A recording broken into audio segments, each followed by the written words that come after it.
As the acting co-CEO at Girls 20, I'm responsible for everything related to our programs, our advocacy and research, and our institutional partnerships with organizations such as the UN or various governments.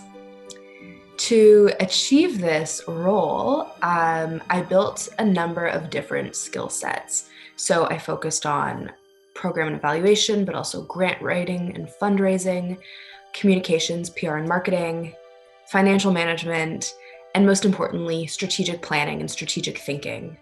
I really developed that skill set by participating on councils and advisory committees. At the same time, I focused on building a network of friends and peers who had other skills that I didn't have, so they could provide me support or advice around my areas of weakness. A leader of an organization, especially a charity, really has to wear many hats. And so I encourage people who want to be a leader to invest in all kinds of different skills. I believe I've had a number of privileges that have certainly helped me out along the way. But there are some qualities that affect many young women like myself, especially self-doubt and imposter syndrome. Imposter syndrome is the feeling of being an imposter or not really belonging or deserving what you've achieved. Imposter syndrome can be really damaging to your career because you don't believe in yourself. It's something that really affects everyone to a certain extent, but especially is a challenge for young women. I believe there are fewer and fewer interpersonal prejudices, but what we remain with are structural prejudices and biases in policies that affect women.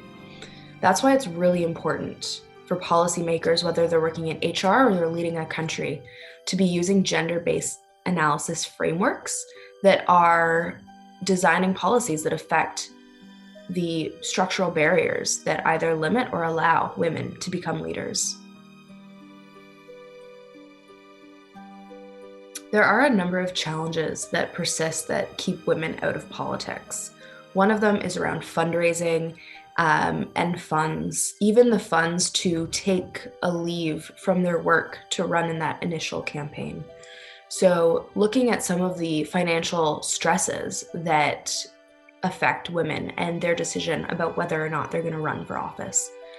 When they're running, and then especially when they're elected, we see this pervasive misogyny. We see the way women are attacked online, the way they're treated by reporters, sometimes by the way they are treated by their peers.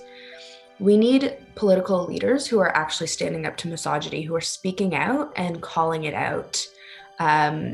Whether it is violence, gender-based harassment, whatever it is, we need to see our political leaders creating actually safe spaces for women to lead and to have visible roles in public. Girls 20 is working to advance the full participation of young women in decision-making spaces to change the status quo.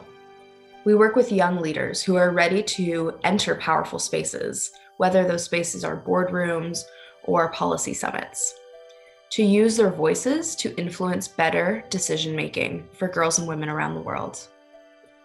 We run programs for women between the ages of 18 to 25 to develop leadership skills, connect with mentors, and to provide opportunities to use those skills.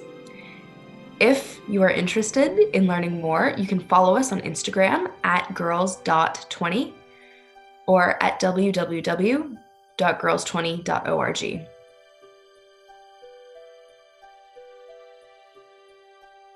I have seen that the most successful women out there are the ones who have strong networks of friends and close peers who support them every step of the way. So look around and think about building your boardroom or your campaign team. Invest in the friendships that give you the confidence and the courage to follow your dreams.